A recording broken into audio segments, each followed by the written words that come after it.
This is the Fantasy Football Unlimited podcast with your host, Kevin Murray. Welcome to the Fantasy Football Unlimited podcast. On this episode, we have an amazing guest. She is the lead editor at Dynasty Pros and, of course, the co-founder of the Women of Fantasy Football movement. It's the one and only Faith Enes. How are you? Glad to have you on here. I am good, Dr. Kev. How are you?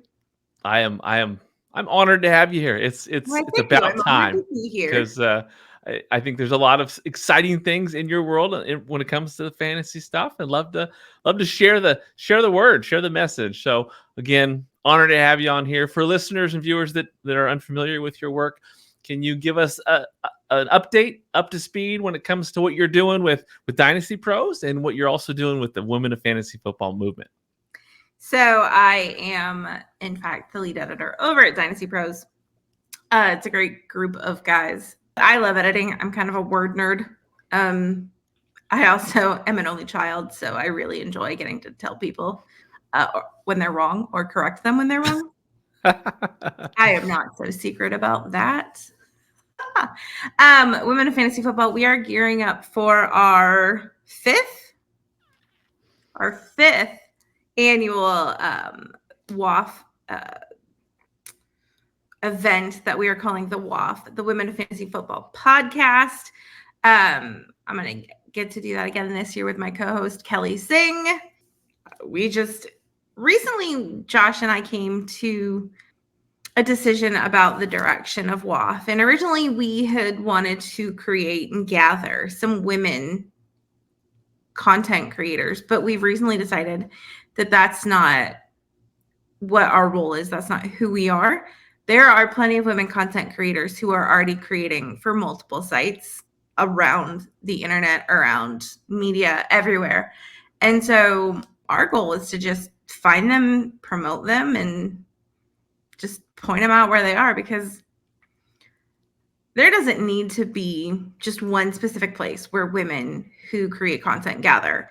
I think it's more important that women are in those places where it's mostly men, and we just promote the crap out of that. Yeah, obviously you're doing a great job with amplifying voices within the sports community. Obviously, so many great people out there creating content, and everything you're doing has been incredible. We're obviously going to dive deeper into WAF for Women of Fantasy Football. But let's first learn a little bit more about your background when it comes to sports. Were you a big sports fan growing up as a kid? So I watched sports with my dad, but it wasn't really until I was about like 14 or so that I actually started like getting into it and caring. And then you're obviously a Boston sports fan, right? So what were your favorite teams and players growing up once you first got into sports? So as a kid, I watched baseball, but my rebellious phase as a teenager, because everybody has one, sometimes they're really crazy, and sometimes you're me, and your rebellious phase as a teenager is to be a Yankees fan. Oh, wow. I know. Yeah, I know. Growing up, my dad and grandfather were both big Red Sox fans. So like I said, my rebellious stage as a teenager was to be a Yankees fan. I'm live drafting in New York, so I'm never going to hear the end of that next month. But it's history. It's a fact of life. You just got to admit it. But so football, New England football was more of what I got into, because that's just, and my dad's from Connecticut. So in Connecticut, you kind of pick your regions. You can either go north to New England or south to New York. And so for football, I went north to New England, and I grew up in the era of Tom Brady. So how do you not pick Tom Brady as your favorite player? Yeah, obviously, that's the GOAT has had an impact on anybody that's a fan of New England sports, for sure, and obviously nationally, he's done pretty well for himself. Yeah, he's kind of a big deal. Any concern or any care about the Celtics winning the championship just recently? So I have always said I don't really care about basketball. If the Celtics make the playoffs, I'll root for them. But if they lose, it's no skin off my back. Obviously, I shared everything last night. I was proud to bring another title back to Boston. Banner 18 is headed to the Garden. I will get in your face and be annoying about it, but I really don't care. I love that. So as a sports fan, I love that. As a sports fan, obviously there's big losses and there's big wins. What are your favorite moments? What was the best moment you ever had as a sports fan? There are two that come to there's three that come to mind. 2004 Red Sox was obviously huge. But then when it comes to football, there's two Super Bowls in mind. There's the Atlanta game, the 28-3 game, and then one of my all-time favorites is the Patriots Seahawks Super Bowl. Don't say it. Don't say that. There's an image of Richard Sherman as that pass is made that to this day makes me laugh because it's he thinks the ball's going to get caught and it does, just not by the right person. Yeah, it was the wrong person. I'm glad you said the right person. That's a special memory in my heart. When it comes to worst moments, what was your worst moment as a sports fan that you've experienced? My worst moment as a sports fan was 2008 Super Bowl once again. The New York Giants, when they ruined our perfect season. Yeah. Eli Manning never should have made it out of the pocket. David Tyree and that stupid helmet catch. What do you do? Be angry. That's what you do. No, you've had your share of championships, but the deflating of a perfect season. I mean, you can't get that one back. That's fans were happy, hard. But yeah, for sure. So when along the way did you discover fantasy sports? It was probably, good Lord, 8 years ago now. I don't know. I'm going to have to consult Josh Hudson on that.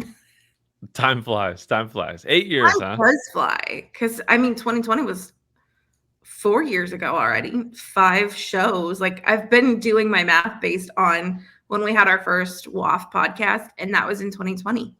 And so I think it might have been 3 years prior to that I got started in fantasy football. So about 8 years.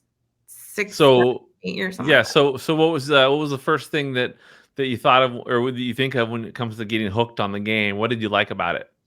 So my first foray into fantasy football was actually a live draft for a sports group that I was in on Facebook. And I went just to socialize because it was $100 buy-in. I didn't really know fantasy football. I was not about to spend $100 on something that I either didn't really know about or honestly didn't really care about at the time. So I went just to be a social butterfly, which if you've ever met me, you know full well that's who I am. You can't keep me down at an expo. Good luck trying to find me because I'm everywhere. That's true. So I ended up sitting down to draft for somebody who wasn't there. And I sat next to Josh Hudson, and the person I was drafting for had the number 1 overall pick. And so the number 1 overall pick was Le'Veon Bell. And that was the season that he didn't play. Oh, crazy. Yeah.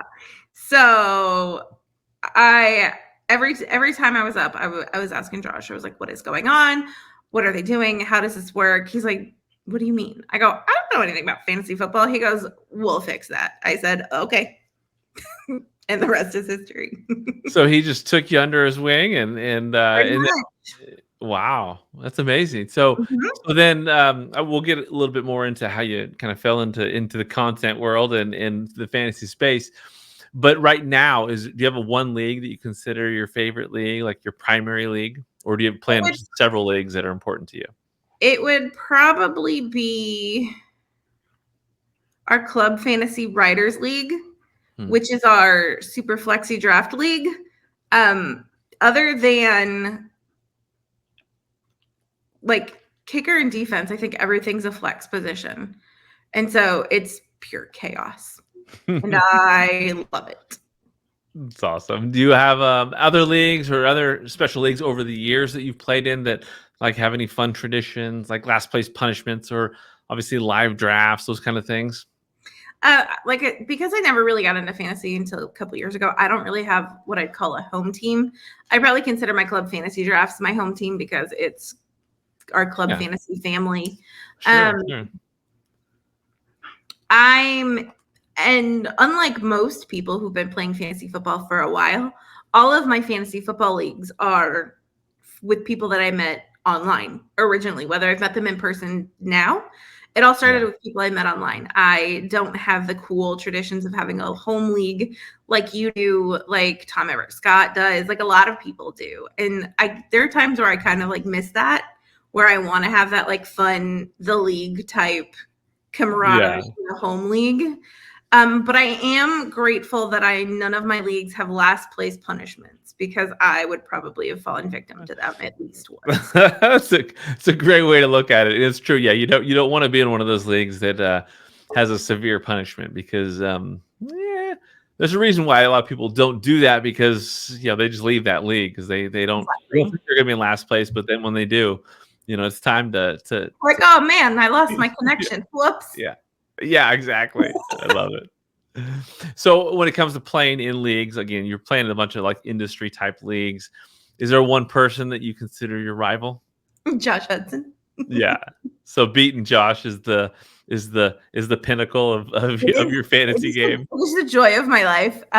2 years ago, we were live drafting Scott Fishbowl in Orlando, and Josh happened to be picking right either before me or after me. And the joy of drafting with either home leagues or with people well is what players they love, and right around the time where they value them and where they're going to pick them. So I sniped him of Austin Eckler. Ooh. I think that's who it was. And then 2 picks later, because it was right at the turn, I sniped him of his boy Deontay Johnson. And I didn't realize that I'd sniped him the first time. And so he was going to take DJ with his next pick. And we're in a room that's maybe 100 feet long by like 50 feet wide. And you could just hear Josh yell loudly enough, and the entire room just turns. And I'm laughing because it took him a solid 2 minutes, because he was getting his pick set. He was ready to go. He was trying to figure out everything. And then when he looked up and saw the board and realized that what he was going to do, we can't do, he looked at me and I lost it. And it is one of my greatest memories to this day. I still bring it up when anybody talks about Josh loving Deontay Johnson. I was like, remember that time? Yeah, sniping in fantasy drafts is definitely one of the greatest joys in the fantasy experience, for sure. Because in that moment, like, you won. Even if that player ends up having a bad season, like in that moment, you won. You defeated your opponent. So I think that's it's an underrated, like, special thing to appreciate in fantasy leagues, and obviously the live draft when you do that sniping, that's huge. Yeah. Any favorite settings or formats in fantasy when you play? I think it's something that's not really common, but something that has come to like some sort of ish popularity recently, is just all flex leagues, where you can do what you want, however you want. If you want to start 8 running backs and a quarterback, Merry Christmas. That's your prerogative. That's always fun. Your premium leagues are fun, but I think your normal, stupid scoring leagues can be fun in their own right. Obviously, Superflex is a must. Oh, standard leagues should be outlawed. Nobody should play standard anymore. It should be all PPR. You like points, obviously, but it's true when you bring up the flexes, it makes sense, because it just creates more strategy, more chaos. More chaos is fun in fantasy leagues. I would imagine that's why you like it. Oh, absolutely. Club Fantasy recently added a handful of new writers, and so Ryan Weiss decided to start a new Writers Dynasty League. And I was like, I'm in enough Dynasty leagues. I'm not a big fan of Dynasty, so I'm in like 3 leagues, which is more than enough for me. So when they were doing it, I was like, I'm not going to be in this league, but can I make the scoring for this league? And so Ryan was like, sure, but be warned, I might veto you if things get crazy. So he invites me to the sleeper league. I go in and I just went ham. Like, missed field goals are like they were -5 points, and then if you missed like a 50-yarder, it was another negative like missed field goals were 3, and then like -50 yards missed was like an extra 5 points. So it was like possibly a -8-point missed field goal. I either went really, really high on points or then really, really negative on points, depending. And because it was a dynasty league, Ryan said no. He goes, but for a redraft league, I was like, please just let me go ham with scoring. Kind of like Scott Fishbowl last year. I love it. No, it's true. I mean, the more you make those league scoring and settings crazy, the more you got to pay attention, because you're gonna be doing well, and then you're not doing well because you missed that -8 kicker score. It's a whole different strategic ballgame. There you go. Chaos. I love it. So you said you sat next to Josh. You entered a fantasy football live draft first time you ever played fantasy, and so that's what kind of got you connected. So then did he just kind of take you under his wing and you began doing editing with Club Fantasy? How did it all evolve when it comes to like when you started in the industry doing stuff and contributing? So my first foray into editing actually was for Josh, but it wasn't fantasy football. It's a little known fact that Josh Hudson is a talented script writer and has written at least one movie script and a TV show script. And so we had been talking about fantasy football, and I love editing. And I said, if you ever want an extra set of eyes on it, let me know. I'll be happy to. And Josh said, that's great, because I hate editing. And I was like, okay, cool. So I started editing that. And then it was, hey, there's an article in here that needs to be edited. I can do it, but would you mind? And I was like, of course not. And so slowly but surely, I would edit a little bit for Club Fantasy here and there. And then I was approached by Tyler from what was Dynasty Happy Hour at the time with their writing about writing for them. I wrote one article and I was like, no, I don't know. Anything. No. And then I was approached one spring to be a lead editor for a rookie magazine for IDP guys, which is now known as IDP Plus. And about 2 months into that, Nate at the time said, hey, we need a lead editor. Would you be interested? And I said, sure. And so I was with them for 2 years. And then I stepped back from editing last year because life was crazy. It was 2022 that I stepped back. So I work in elections, and 2022 was a big election year, but it was also kind of just a weird transition time for me. And so I kind of just took some time off to decide what I wanted to do and if this is what I wanted to do. And then I was approached by Dynasty Pros earlier this year. There you go. I love that. And let's talk about WAF. Let's talk about women of fantasy football. Let's talk about how it started. Like, what was it that inspired you to get that going initially? And what were you initially hoping to do with it? So Women of Fantasy Football started in 2020. It was birthed from an incident that happened in fantasy football and on Twitter. An incident with a well-known analyst at Fantasy Pros at the time said some things to a woman that should never be said, much less in a public place. And so Josh Hudson came to me and said, hey, have you seen this? And I said, yeah, but I don't really know what's going on. And he's like, long story short, here's what's happening. I said, okay. He goes, I have this idea that rather than carry on this stereotype that women don't belong, that women want to have a place, that it's an all boys club, what if we took that script and flipped it on its head and said, hey, actually women do belong because they're just as talented as men. They know just as much. They have just as much right to be here to say anything. And we just find them and promote them. And I said, I am in. And he's like, okay, this was June, I think it was. He said, okay, we're going to have our first show in August. We're going to take over Club Fantasy for these 4 weeks right before the season starts. And this is what we're going to do. I said, okay, cool. He goes, so you need to find guests. I was like, okay, cool. I got 2 months for this. Sure. We were nobodies at the time. We were relatively unknown. I mean, people knew who I was, but as a general whole, WAF was brand new. WAF was a baby. And so Josh and I just sent DMs and said, hey, here's what we're doing. Would you consider being a guest?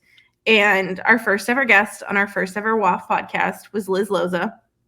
And I think Liz is fantastic. And I think that helped with recognition, and it helped people legitimize what we were doing. And that first season, we had Kate and Michelle Majuk, we had Casey Kasem, we had Lindell, Miss Lindell Lance, the kicker queen herself. And so it was pure chaos. My co-host that year was Lauren, stepmom Lauren. Everybody loves her. And it was fantastic.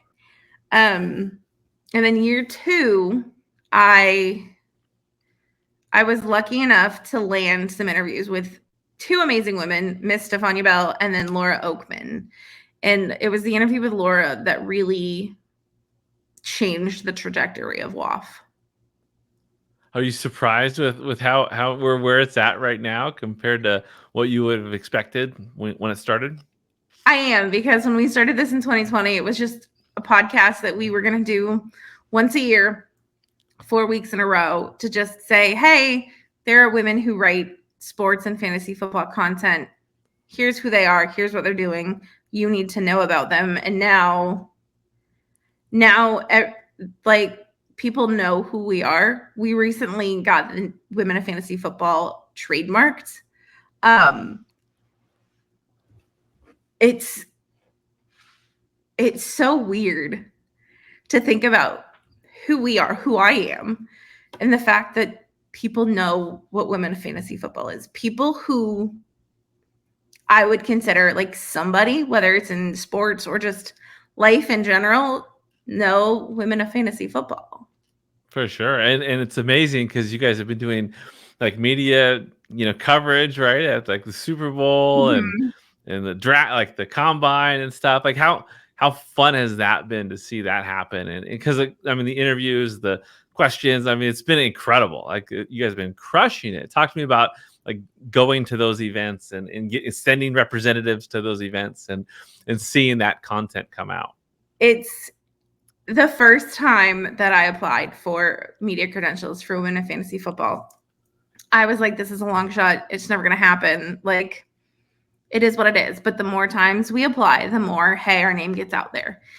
And so I think our first media credential event ever was the draft. And we helped Kelly Singh because she was supposed to go with somebody else, I believe. And that fell through. And she said, hey, would you mind reaching out on behalf of WAF, explaining what we do, what I'm trying to do? And I said, absolutely. So we were able to help her. She got in to that. And then I was like, maybe this legitimizes us for the draft next year. And so it did. And I said, you know what? Just for funsies, when Super Bowl credentials opens, I'm going to apply. Why not? If they say no, they say no. So when I got an email saying that we had been approved, I about lost my mind. Because when you get an email that says you've been approved for media credentials, the first thing you think of is you get game day credentials. That didn't happen. But we got media week credentials, which was just as awesome. Kelly was our first representative. This is going to sound terrible, but I think it might have been just her that first year. But if you guys know anything about Kelly Singh, you know that Kelly is a grinder. Kelly works her butt off, whether it's in her content, whether it's in just her day job in general. That's just who Kelly is. Like, I don't think she knows any different. And so the last 2 events where people joined her, she has taken them under her wing. She has helped them branch out. She has helped them grow in their confidence. This past media week, she was walking to an event and there was an NFL player who got lost. And so she walked with him to the event that he was supposed to be. And he answered the phone at one point, and I guess whoever he was talking to said, "Where are you?" And he said, "I'm with Kelly from Women of Fantasy Football." And I was like, an NFL player knows who we are. And then Sam Holt asked a question at an interview for Media Week. And when they announced the asker and the question, they said Sam Holt of Women of Fantasy Football. And I think I cried watching that video, because it's like there's a room full of media people from everywhere, from ESPN, from Sports Illustrated, from Fox, from you name it, they're there. And our little baby just was mentioned in a room full of these people. That's amazing. I get chills just thinking about it. I love it. What's been the biggest challenge along the way? Thankfully, I don't know that we've had any major like big challenges. Sure, you get your handful of naysayers that are like, women don't belong, but the beautiful thing is that the number of champions we have far outweighs the number of people that are just not so nice. And so we like to say that WAF is important because we promote women of fantasy football and women of sports in general, but WAF wouldn't be what it is without the men who support us, without the men who champion us, without the men who stand there honestly and defend us and just say, hey, no, they have every right to be here as well. And so from all of the females, especially at Women of Fantasy Football, to all of the men who honor that and support that, like you, thank you. Because honestly, we aren't who we are without you guys. It's definitely a group effort. There's so many incredible people in the fantasy space that are by your side. Obviously, loving everything that you're doing, because it's truly amazing. What is it? What's been the most fulfilling aspect of this journey for you so far? I think one of the most fulfilling is, so in year 2, like I said, I got to interview Laura Oakman, and Laura has an organization called Galvanize, and Galvanize they empower women basically to be able to follow their dreams in sports media, sports journalism, any of that sort. So Laura does boot camps every year with NFL teams where women get to come. It's a 2-day event. The first day they spend with about 19 to 20 other women, just being vulnerable and learning who they are and learning about each other and just how to get that interview, because Galvanize is all about who, not do. Their focus is on the player and not like their role. So then their next day, they are paired with a rookie at an NFL team. Laura did 2 boot camps this year, one at the Washington Commanders and the other was at the Chargers, or was it the Rams? I don't know. Sorry, Laura, don't hate me. Josh is yelling at me somewhere. And so they're paired with a rookie, and they learn more about that rookie's story, about how they came to play football, about how they got there. Because Laura's biggest proponent, even as a journalist herself, is it's all about your who, not do. Who are you? How did you come to be who you are? What had a role in your shaping? Not so much as tell me about being a tight end, or you're more than just your job, pretty much.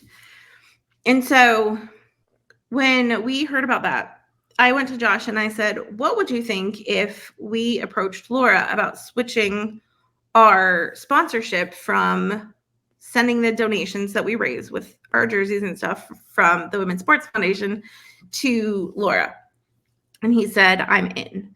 So we called Laura and I said, hey, Laura, this is what we do. This is what we want to do. Here's how we want you to be involved. What do you think? And she said, I love that.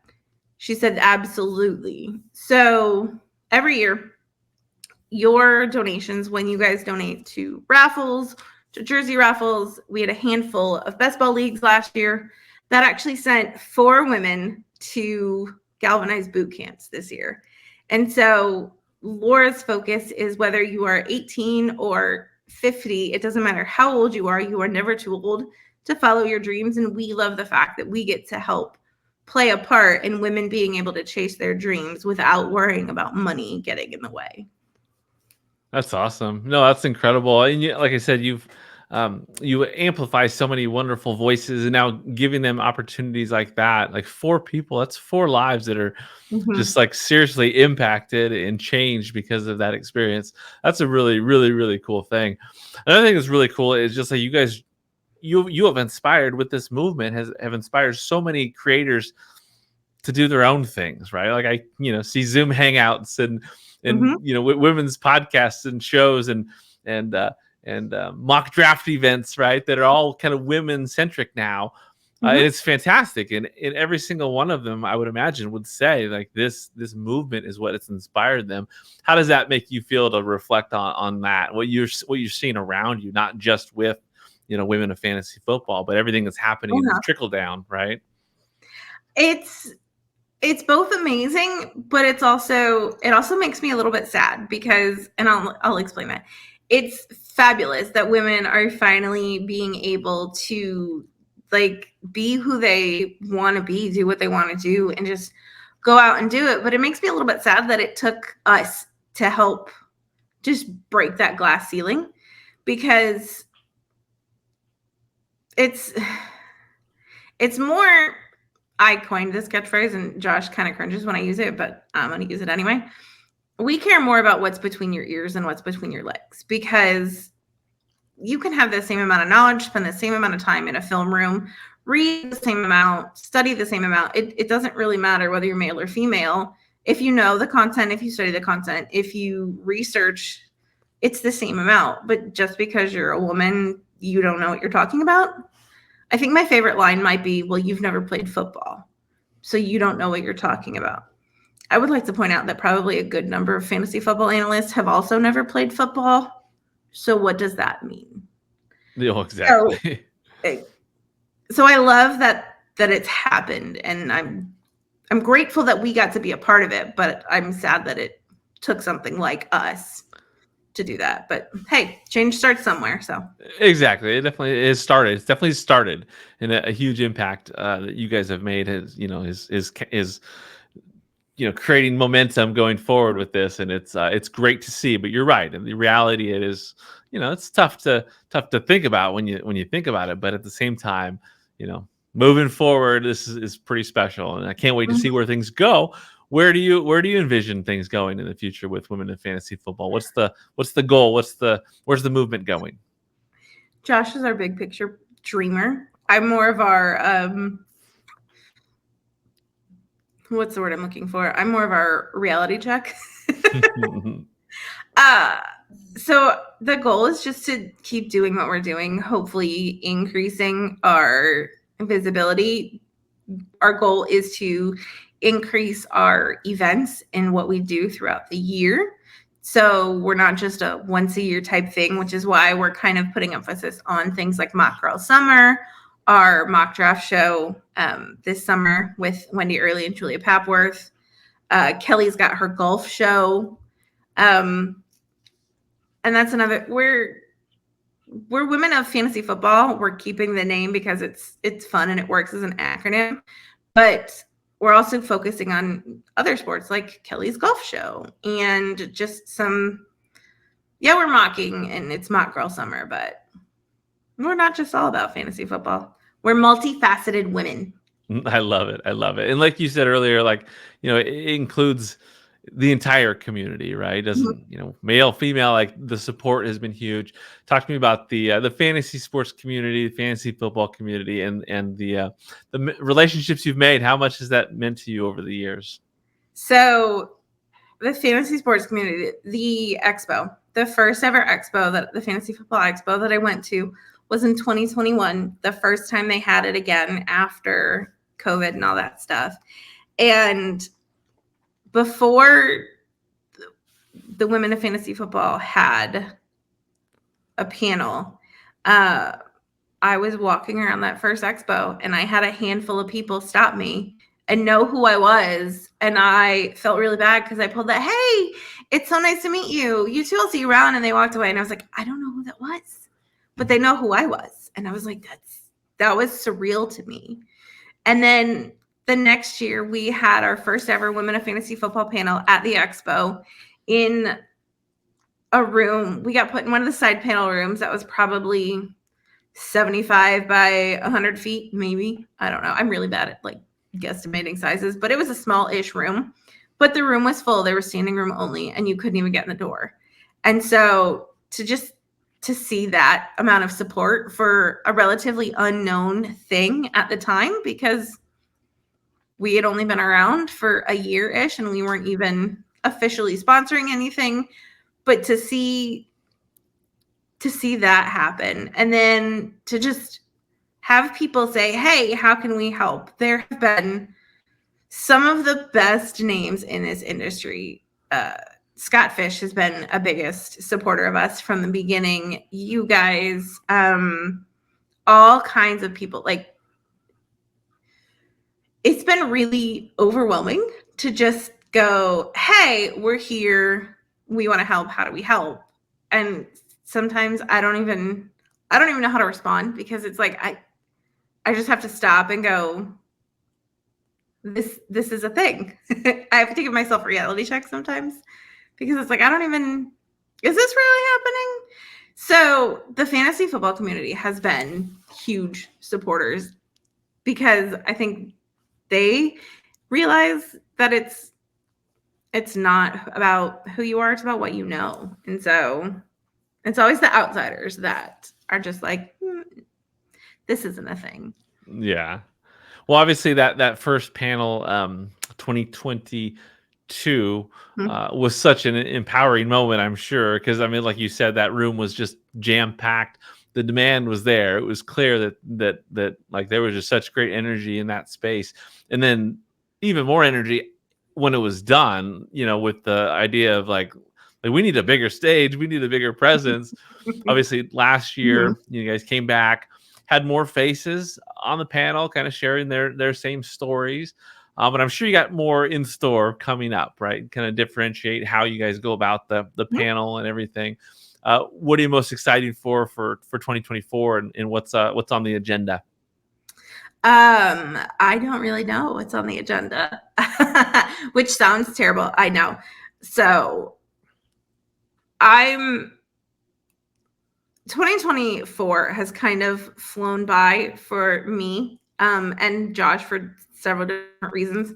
I work, again, like I said earlier, I work in elections. So if you don't know, it's kind of a big year in elections in this country. So my focus has been there, and it's kind of worrying to stop and think about, oh, hey, I have this other thing I need to think about. And so I don't really know. It'll be a surprise to all of us. Oh, that's exciting. Well, hey, let's not reveal everything right here, right? I mean, no, exactly. Honestly, it'll be special, because again, I know there's a massive, new amount of people coming to the expo, lots of women coming to the expo to unite and have an impact. So it's going to be real special. Another thing that's special is the SFB live, right? Like you're going. You went to Orlando initially. You went to LA last year. Got to see you there at Trophy Smack. You made the decision to go to New York. You are living everyone's dream when it comes to going to these different live SFB drafts. What was it that motivated you to do that? Because I don't know if there's anybody that's gone to 3 different locations yet. I mean, you're probably setting records here. I like to do that. I went to Orlando the first year because it was close, and then the following year, I was like, I'd never been to California. And I was like, the year prior, I saw the party at Trophy Smack, and I had FOMO. It looked so fun, which you understand because you hosted your first year, and then you also came to LA. Yep. You wanted to experience that one. Yep, for sure. And it lived up to every expectation. Matt, Kelly, Dax, the entire crew at Trophy Smack are amazing people. They throw one heck of a party. I mean, we had a live goldfish in a Scott Fishbowl trophy. Hello. It doesn't get Leave that to Matt. And we had confetti cannons that I was thoroughly surprised didn't give that poor goldfish a heart attack. But and so 2 birds, 1 stone. I was like, I've never been to California. I want to hang out at this party. Let's go out here. And so this year I was like, I did LA last year. I didn't really want to go to Orlando again. Where can I go? And I was like, we'll go to New York City because I love New York City. And so I figured it would be fun to go from one end of the country to the other, back-to-back years. And so I'm super excited about the crew in New York to hang out with. Yeah. I'll be getting to see, Josh and I are getting to see like Ryan, who lives in New York, that we haven't seen in 2 years since the expo, hanging out with him and his family. So that'll be super fun. Do your typical New York things. We're going to see a Broadway show, all that stuff. Love it. Love it. Wonderful.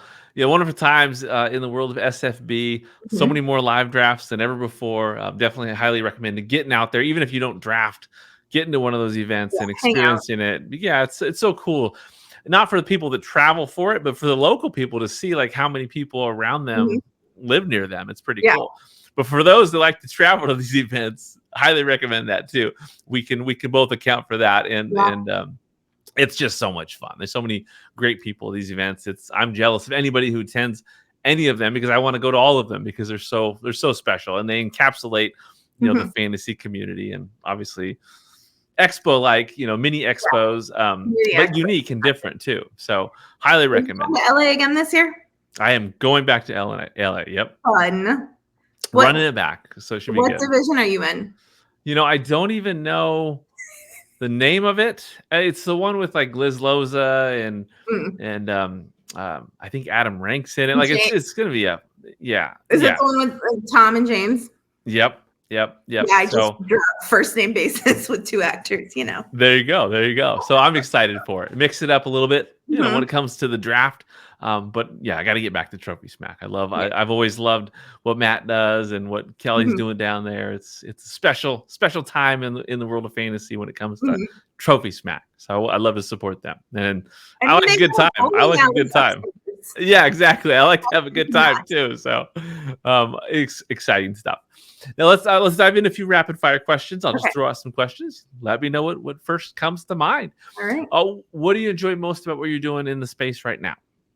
I have always been a big encourager, and so I just love being able to talk to people, especially women who don't feel like they belong, to remind them that they do belong, that they have a place here, that they matter, and that people care for them. It's great. It's a great message. Why do you like words more than numbers? Because numbers suck. I've never been a math person. I've never been a science person. I've always preferred history and grammar to math and science. Words are better, huh? Words matter. What's the best part of living in Florida? What's the worst part of living in Florida? The worst part of living in Florida is hurricanes. As evidenced by 2022. Yeah.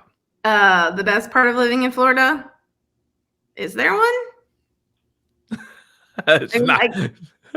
I guess if you like the beach, there are some years you can go to the beach on Christmas. I don't like a hot Christmas. So I was born and raised in Florida, so I don't know if I will be able to find anything that's a good part of living here. Do you ever think about leaving Florida? Yes and no. I love my job. I love all of my friends. If I could take all of them and bottle them up with me, yes. But then I think about where else I would want to live, and I'm like, I don't want to deal with those people. Yeah, there's pros and cons everywhere, right? Yeah. So what SFB live draft are you going to in 2025? I am targeting Europe.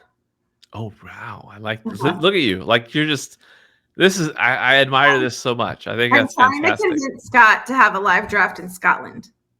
Oh my gosh. And Scott should be in Scotland. Like, yeah. He's actually going to Scotland next year. And he did say, he's like, let me see when we're going. But I might do London and then just make a road trip of it.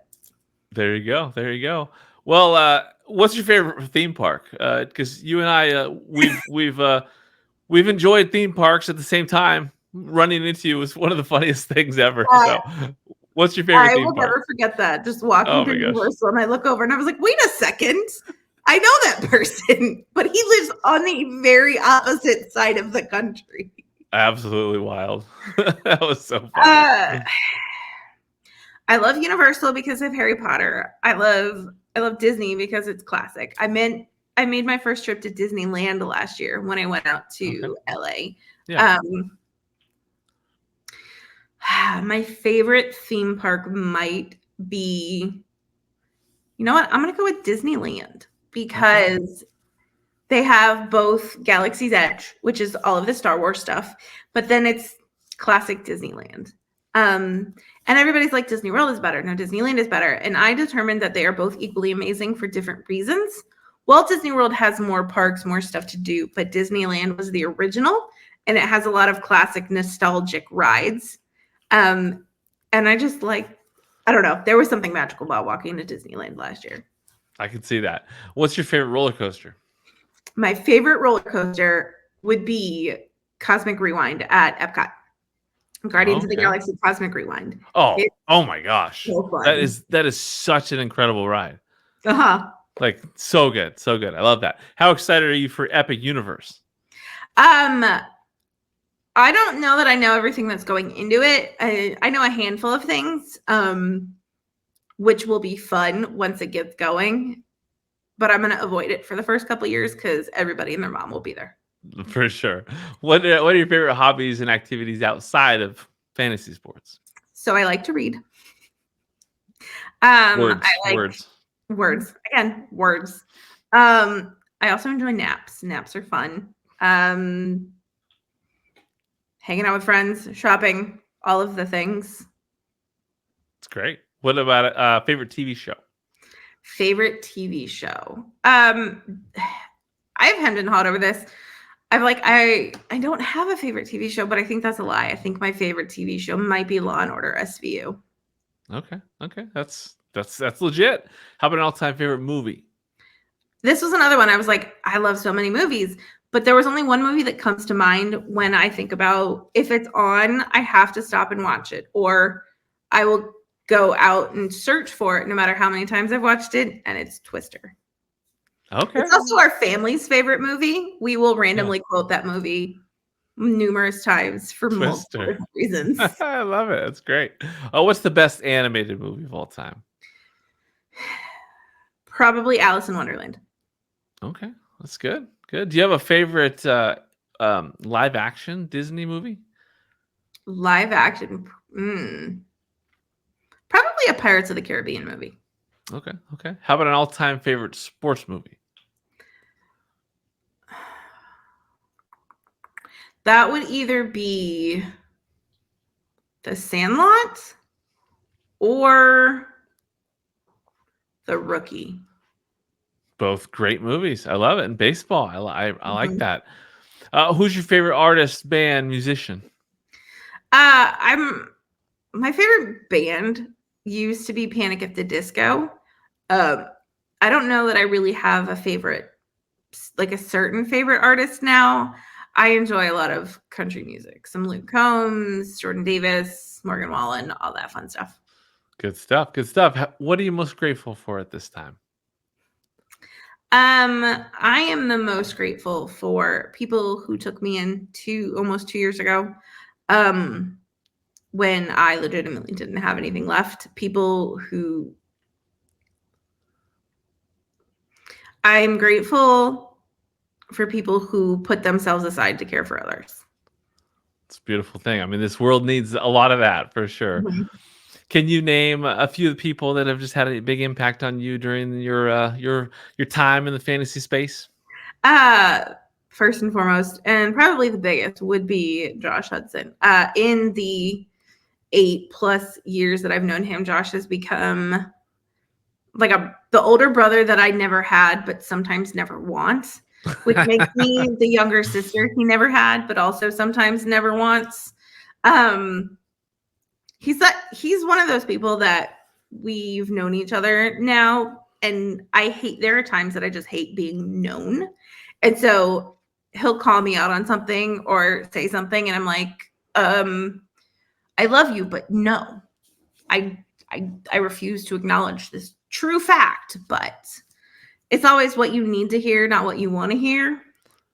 And so it's always a good thing. And I'm always grateful to have those people that I know that are telling me what I need to hear because it's true versus just coddling that and all that stuff. So Josh and Ryan, the team at Club Fantasy, for just being there, is some of my biggest supporters.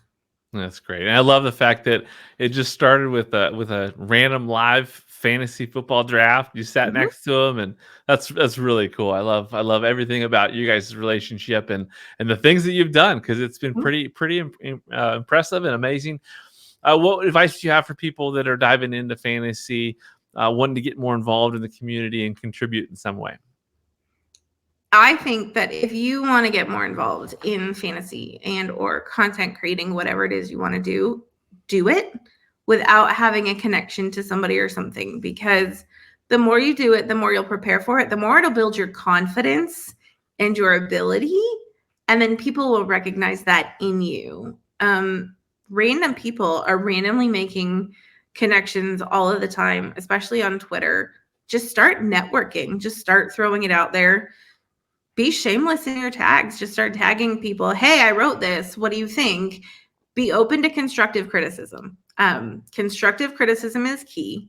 If they are telling you that it's wrong, but not giving you any sort of way to fix it or help you improve, ignore them, because they don't want to help you. They just want to tear you down. It's great advice. I like that. And you're right. Networking is, it's a huge part of this community, and everyone is so open, right? Everyone is so welcoming for the most part. So there's so many great people out there. Always encourage people to meet people, and like you said, kind of step out there and go to things like the live SFB drafts or get to the expo in Canton, Ohio, because it'll very rare that someone goes to the expo and doesn't want to come back, because it's a real special time for sure.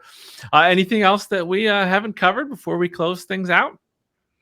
Mock Girl Summer happens every week with Wendy Early, Julia Papworth. Their next show is with the one, the only Joey Wright, which if you've ever been to an expo, you'll know that Joey's an amazing person. He has an amazing personality. He is one of those people that everybody wants to be around all of the time, because he has the personality and just the joy that lights up a room. Yeah, Joey's very special. And I recently spoke with Julia, and she's fired up about these mock draft summers as well. Mock Girl Summer. I love it. I love everything about it. Can you tell listeners where to find you, where to find your work? So you can follow me on Twitter. It'll forever be Twitter, at FF_Leap of Faith. You can follow Women of Fantasy Football at Women_FF. Follow them on, we can follow us on Instagram, the same handle at Women_FF. We are always sharing, posting, retweeting all of the things. It's our goal to just promote women, and if we see it, we share it, and all that fun stuff. There we go. Well, thank you so much for joining me, Faith. It was so much fun to connect with you, and I look forward to seeing you in Canton, Ohio this August. Yes, sir. Have a great time in New York. Oh, thanks. You too. Have fun in LA. I will, for sure. Thank you for listening to the Fantasy Football Unlimited podcast. Until next time, be sure to follow and subscribe to all of FFU's social media accounts for daily content.